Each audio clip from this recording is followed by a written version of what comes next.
And it was actually a very good stepping stone for me to understand, things that you need to do in order to move forward.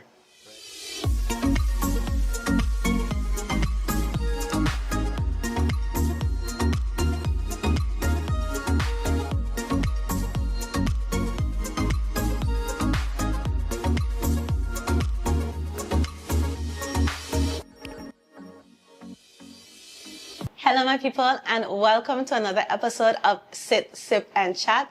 If you're new here, my name is Glenda York of GCY Initiative, which is a destination marketing initiative based on the island of St. Martin, and we are here at Sit, Sip, and Chat, where basically we talk to different people in the community that are doing pretty cool things. Today, I have with me Jean Carlos de Jesus. Yes, ma'am. So happy of myself. I said that off the top of my head. The owner of Don Perros Dessert Spot. Now, if you don't know about Don Perros, you're not paying attention to your Instagram feed because they have been consistent with the content and it's very interesting and creative content. I will say that. I get very jealous because I'm watching that and I was like, that's a cool idea. That's a different perspective. That's a good way to... Anyway, I'm jumping ahead of myself. Yes. A little background information on Carlos. He has a passion for the culinary arts, and it began from young, just observing his parents, his environment, and he just had that passion off the jump. He attended Milton Peters College and also the Sundial School. He did not go to one of the best schools by far, but we will not hold that against him. And which was? Academy. Oh. Academy. After high school, Carlos went to Holland and attended Mondrian. I said that correctly? Correct. Okay. Which one they at LOC? Mondrian, ROC? Yes. Okay. See, got to say these names correctly. Where he completed his Zelfstandig Werkend Kok Niveau 3, Yes. which basically means he's an independent chef and he's a very qualified independent chef. He is now married with a 7-month-old. And like I mentioned, he is very active on his social media. Yes. I cover all of the things? Most of it. More or less? Yeah. Okay. So, for those like me, who we've mostly seen you on Instagram, tell us something, because Instagram just gives you a picture. Tell us something about Carlos that we wouldn't have gotten from the Instagram.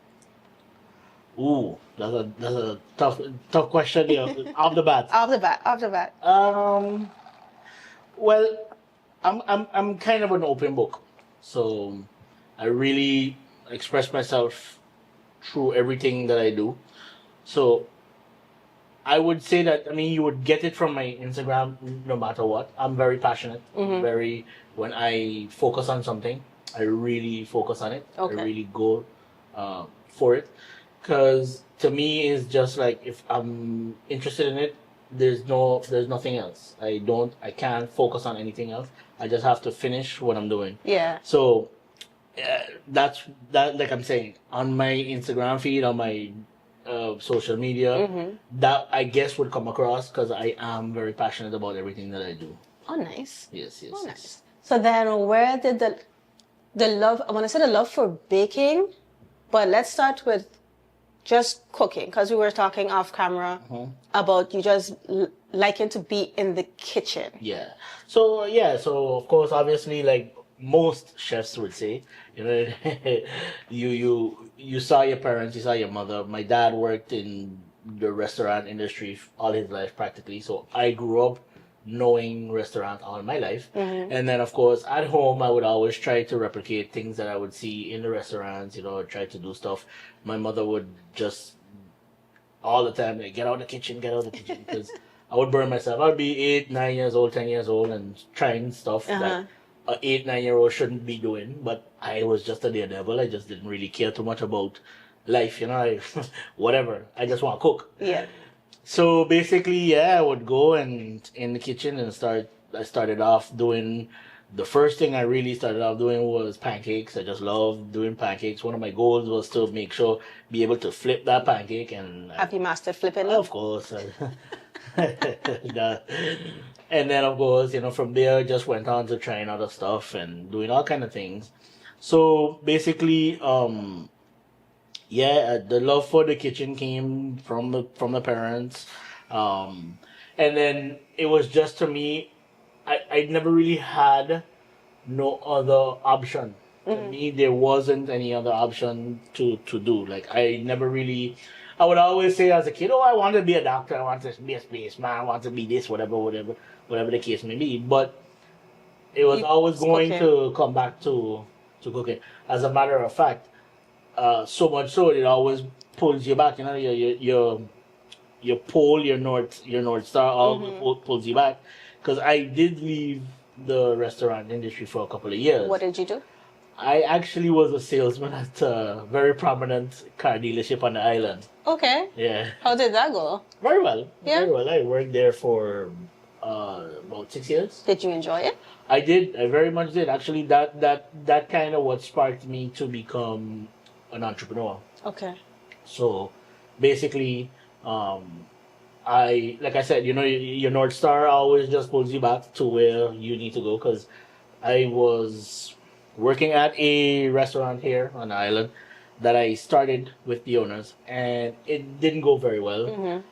They were too demanding. I was working 16 hours, 20 hours sometimes. Literally, I would leave there 2 o'clock in the morning, and by 8 o'clock, You have to be back? I'm not had to, but because I was the front man, I just felt the need to. Yeah. I have to be there from start to finish, and it was actually, it was a pretty toll that was taken on me because I was stressed out. I was really not in a good place with that is concerned, and it was actually a very good stepping stone for me to understand, things that you need to do in order to move forward, right? Okay. So basically, when I realized like this is a little too much for me, I decided, well, let me stop. I need to get a break, and I was home and I thought to myself, what am I gonna do now? Yeah. And I really said, well, I've been working all this time in the restaurant industry. Let me see if there's something else other than, I've never worked in an office job. I said, Yeah. I never worked in an office, so let me see what's that like. That's why I asked if you enjoyed it, because most persons that are Zoom focused on what they want to do, if they have to do, let's say the restaurant is a little bit more, not flexible, but there's no standstill. Yeah. Whereas an office job, there's that standing Yeah. still. In a restaurant, it's very dynamic. Yeah. It's very fast paced. It's very on the ball. It's going right now because imagine, when people are sitting and waiting for their food, their drinks or whatever, they're hungry, they want it now. So, right? So it's like on the double. Yeah. So I really enjoyed it because of that. Because it wasn't The fast pace. that. Oh, okay. Because I really needed to, like I say, step away from the fast pace, the dynamicness of restaurant. And I decided, well, scrolling through Facebook, looking for a job. I was relaxed. I was very zen. I was meditating. I was relaxing myself, and I scrolling through Facebook looking for job openings. Yeah. And I saw it was Motor World. I was working at Motor World for 6 years. I saw Motor World looking for a salesman. I was like, what do I know about cars? Absolutely nothing. What do I know about selling? Absolutely nothing. What do I know about office job? Absolutely nothing. Yes. Apply. Let's apply. And yeah, lo and behold, I applied, and I think maybe 3 or 4 weeks after I was working there. Hey. It was 6 years. Apparently you knew more than you thought you knew. I did. I mean, the thing is, I didn't sell. That was my first sale. Mm-hmm. So I got you. That was my first sale in the interview, right, to get the job, because I didn't sell my ability to sell. I sold them me. So that's what sale is about. Sale, people think that that's kind of how why my marketing is what it is. People think that selling is buy my product, buy my product, buy my product, buy my product. That's not selling. That's being harassing people. That's harassing people, right? And They want to feed you whatever they are selling. And in my experience in sales, when you make a connection with someone and you let that person know, hey, yes, I am trying to sell this to you, but no matter what happens, if this is not what you expected it to be, if I cannot resolve it for you, I will direct you to how you need to get this resolved. Don't worry. Customer service. That's what it's all about. That's what it's all about. So people think that selling is, talking. No, it's not. Selling is not about speaking. Selling is about listening. There you go. See, and if he knows that, I find that you're out there with all your bad customer service, take a little hint. Yes. But that is what hospitality is about. For sure. And that is what we do. And my people, we're going to take a quick break, and we're going to be right back. Are you ready for the ultimate island challenge? It's the Tea Hunt, brought to you by Telem, an epic island-wide scavenger hunt full of clues, driving, fun, and wild challenges. Happening on Sunday, October 26th. Win various cash prizes for different challenges, plus there's even a prize for the most creative team. Sign up now at t-hunt@telemgroup.sx or call 559-8888. Call your team, get your friends. It's the Tea Hunt. Think fast, hunt smart, win big with Telem. I tell you why it's lit.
My people, we are back, and I got a problem with you. This is the second time now. It seems like whenever I have a coffee drink, I just forget to remind you. I didn't tell you where it is. We are. We are here in Don Pedro's itself. You see how pretty up it look? It look right. And we have a iced coffee. I have an iced coffee, iced caramel coffee. Yes. Yes, which is very yummy, by the way. And he was so nice. He bring me a chocolate cake too. And if you see me eating a chocolate cake, don't judge me. I'm going to cover my mouth when I talk it so you don't have to see it. But just know you're going to see me enjoying my chocolate cake because we've established this relationship already. Oh, you know who I be. We're going to just move along. All right? Okay. So, we talked about you going to Holland. You went Milton Peters. Yes. Then Sundial. That was due to shifts in school, or that was more because you knew you wanted to go into hospitality? So yes, it's exactly that. So, like I said, your North Star, it always pulls you to where you need to go. I was in MPC and I was literally going nowhere fast in MPC, right? I wasn't interested in school at all. I had no interest in that. I only was interested in hanging out with the boys and, girls. So I wasn't interested in school at all. School was not even it wasn't even on the stove. I ain't even gonna say on the back burner. It wasn't even on the stove. So when came year 2 in MPC, of course, my teachers were speaking to me, trying to get me to... I always had this thing with teachers. I don't know why. I guess they saw it in me, but teachers would always pull me aside and be like, listen, you can do this, you can do this. I always had it. I don't know why. I guess it's just they saw it in me. But one of my teachers came to me and she asked me like, hey, what do you want to do? What is your interest? And I was like, yeah, I love to cook. She's like, well, you need to go to Sunday. And I'm like, Sundial. Because at that time, yes. Sundial was not necessarily an all-girl school still, but prior to that, okay. 10 years before that, Sundial was basically an all-girl school. When anyone would go to Sundial, a male would go to Sundial and be like, "What? You going to an all-girl school?" You know, like, what? But by the time I got there, it wasn't so heavily all girls. It was a good mix already. And now I'm guessing it's just normal. So at that time I was like, going to Sundial? Absolutely not. That's not an option. So it's like, well, but if you would like to do something with cooking, then that's where you need to go, because you here an NPC. It's not doing anything for you. Yeah. And you'll just be wasting your time. So she was like, think about it. And I was like, well, you know what? Forget about my friends, forget about the girls, forget about, chilling and hanging out and doing stupid things. I said, you know what, let me just go. And I went. I stayed in Sundial. I actually had to repeat a year in Sundial because school wasn't even on the stove. I would go and I would love to cook. I would love to be inside the kitchen. I would love to do all the things. But the academics part. But I just wasn't interested. Yeah. Like, it just wasn't something for me. And now I regret it. Now I regret. Even when I moved to Holland, it was the same thing. I had to redo another year. That course actually should have taken me 4 years, but I did it in 5 because again, when it came down to academics, I just didn't want to. I wasn't interested. I just was interested in the cooking aspect. In the doing, the holding the stuff, the making, the producing. But like I said, now I regret not focusing a little more on it, because you realize now that I need to go and figure out the details of. You need to now learn the stuff that you didn't pay attention to before. That if I would have just paid a little bit of attention then, I would have been in a way better place. Yeah. But it's okay. Live and learn. Yeah, you're here now, right? Yeah. You just go along with it. And then afterwards, you finish Sundial. You decide to go to Holland. Yeah. Okay. So then what was the Holland experience? So then we had to look for a school, find a school, choose a path, and then execute to get to the level 3. Well, yeah. So even prior to me leaving the island, the school I already was accepted to the school. Nice. Everything was already regulated. Back then, the island government, I go back, the Netherlands until these days. Island government, they set up everything. They had a stick thing called the SSNR back then, which was, I don't know what they call it today. I have no idea. But they would regulate everything for you when you were moving to go up there. Yeah. And I just chose the school. The school accepted me, and then of course that was the city that I was going to, which was Den Haag, The Hague, and it was awesome. I really enjoyed myself. I enjoyed myself a little too much. As most students tend to do. Yeah, I lived the full student experience. Awesome. Where couch surfing, homeless for a while. When I say homeless, it's not like I was homeless. I didn't have food to eat, but I just didn't have an apartment. Which was mine. I had to sleep on someone's couch for a couple of months. I lived the full student experience, and then eventually I just came out of the student life. Then I really started to work. I really started to focus on what I was doing, started to focus on my school, started to focus on my career. And I just decided, let's go full force, and here we are today. Nice. What would you say was your favorite part of your Holland experience? From school to the work life, everything. The culture shock. Culture shock? Yeah, the culture shock was something very, very. At the end, I learned to appreciate it. I really was like, yo, this is awesome.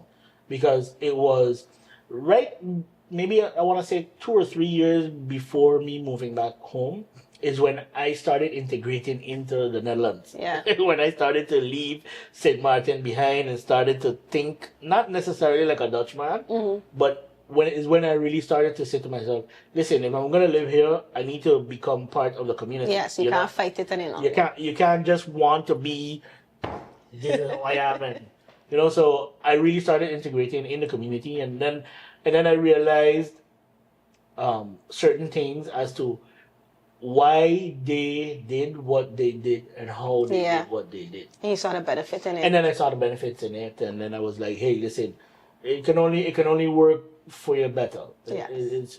And the more diverse you are, diversity is good, because if you're not diverse, you're just Yeah. one path. You're limiting yourself. Yeah. You're limiting yourself. Yeah, and then you're not exposing yourself to different elements, to different thoughts, and people are amazing. There you go. Everybody have so many good ideas and good thoughts, and why not sponge it up? There you go. Carlos said it. If you're thinking about going away, remember to integrate yourself into the community, because you never know what you can learn, and it can definitely benefit you in the long run. My people, we're going to take a quick little break again, get you something to drink. After this, you're going to come and get an iced coffee. We're going to take a quick little break, and we'll be right back.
My people, we reach back.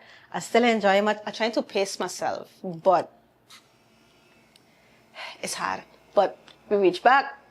We're going to continue our conversation with Carlos about his lovely dessert spot that he have here. Listen, he have cakes, he have coffees, iced coffees. He got smoothies, he got frozen yogurt. His frozen yogurt does get me in trouble because now my daughter tastes frozen yogurt, and every time it's, "Mommy, can we go get frozen yogurt?" And she want to fill up the whole big cup with the frozen yogurt and get all of the toppings on top of the frozen yogurt. So now you've put me in debt because... Okay. Not sorry. But the point is, he has so many things to offer here. He has a very cute decor, several sittings inside and outside of his spot. So definitely make sure you pass down and visit, and make sure you tell him that you saw this interview so that he know that my people watching and they come and patronize his store, because then he'll say he wastes his time. I want you. I know all you there. Come down and taste the people them stuff, because you're gonna regret it. Trust me. I've been here quite a few times. Yes, I've been here quite a few times. So we did school. We decided to move back home. Mm-hmm. Why did you decide to move back home? That just happened out of sheer. It was time. Really, really and truly, I didn't even plan it to come back home. this was 2000. Can't remember the year, but things wasn't going very well in Holland. It was after the recession, 2008, 2009 recession. So things weren't going very well in restaurant industry, and I was actually out of a job for quite a while. Um, you know, lesson learned. I decided that I wanted to become a sous chef earlier than my time. I wanted to become a sous chef, and there was a restaurant that was hiring a sous chef. They hired me, and 2 weeks later, boom, you're fired.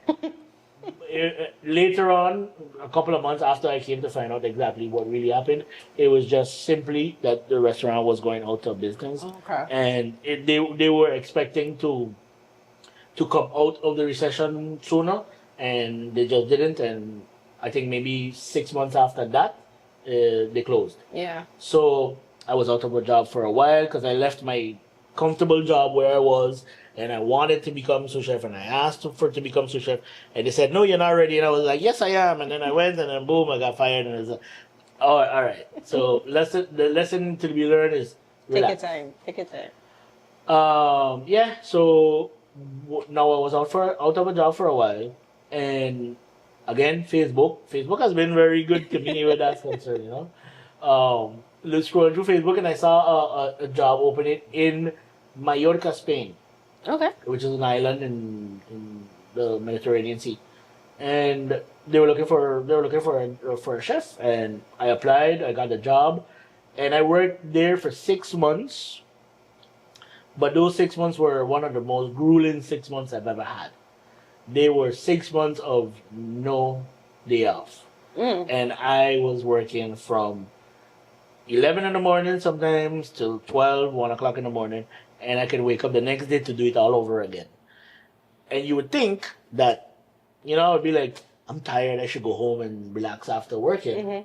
Nah, that wasn't the case. Why would you do that? Why would I do that? I was young, I was stupid, dumb, and I would go out and party, and I would get home 3, 4 o'clock in the morning, 5 o'clock in the morning sometimes, and I had to be up in the next 4 or 5 hours after working 12-hour shifts, 14-hour shifts.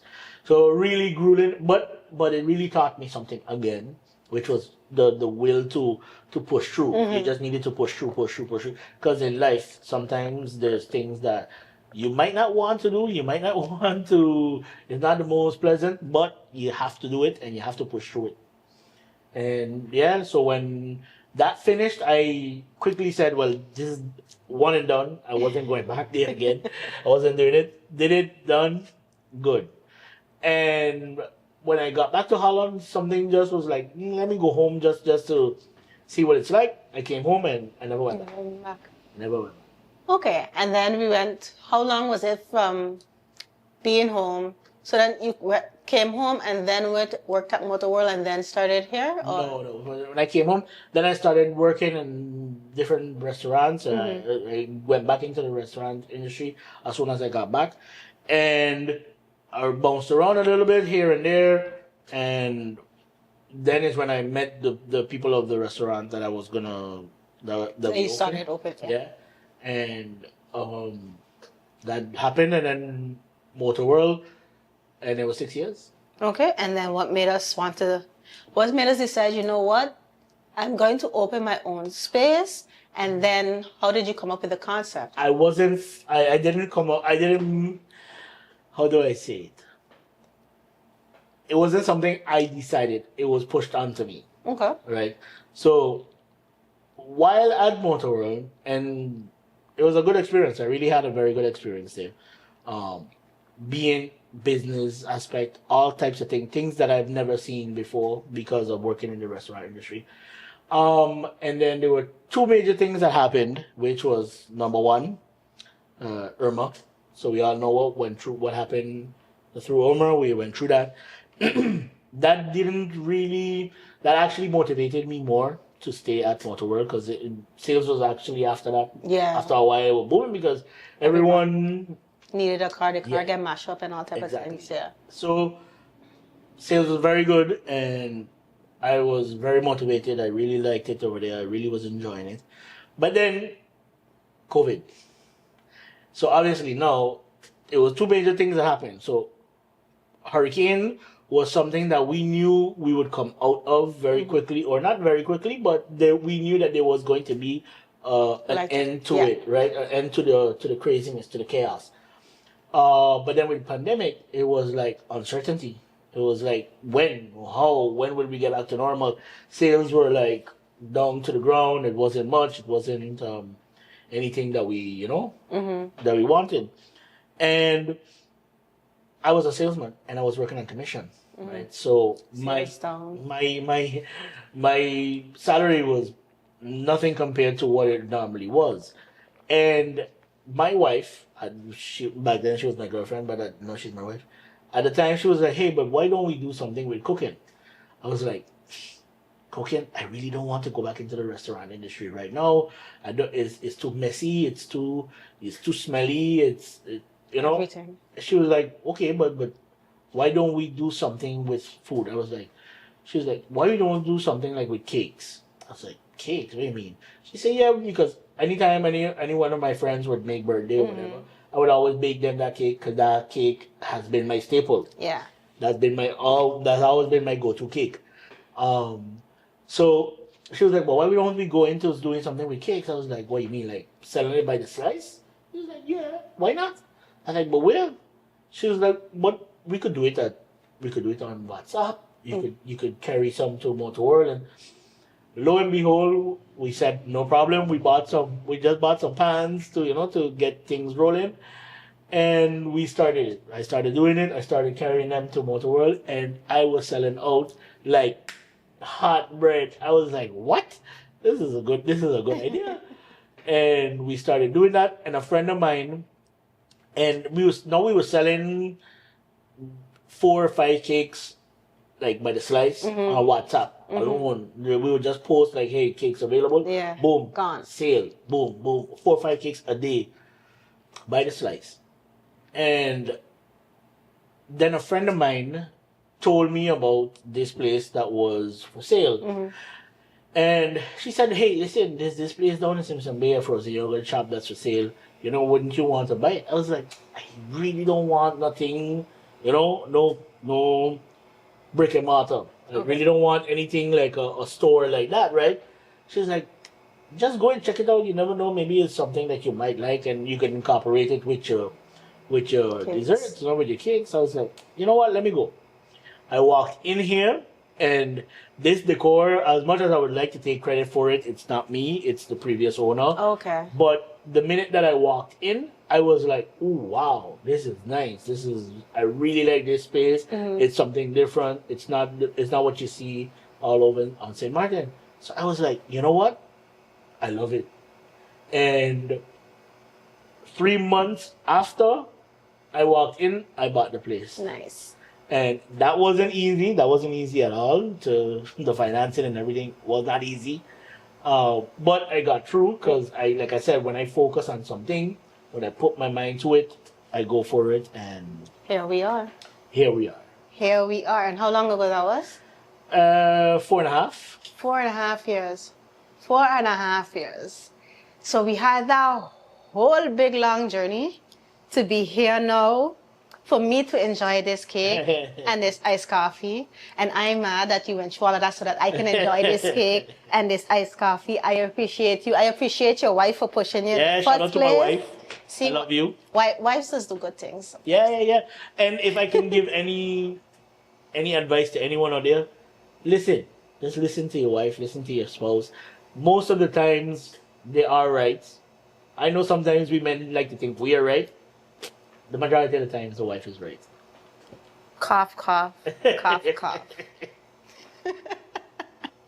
Well, my people, that is it for today. Carlos, thank you so much for inviting me, for having me, for sitting here with me. Thank you very much. For having a conversation with me. My pleasure. For giving me a very nice sip that I thoroughly enjoy, and will be back for more when I'm in this area. You are helping my bad habits, but it's okay. I just won't tell anybody what I do it. Guys, that was it, and we will see you at the next one. And don't forget, come by Don Perros. Let him know you heard about it on Sit, Sip, and Chat. Follow him on social media. I promise you, you will enjoy his social media page. Until the next one, my people.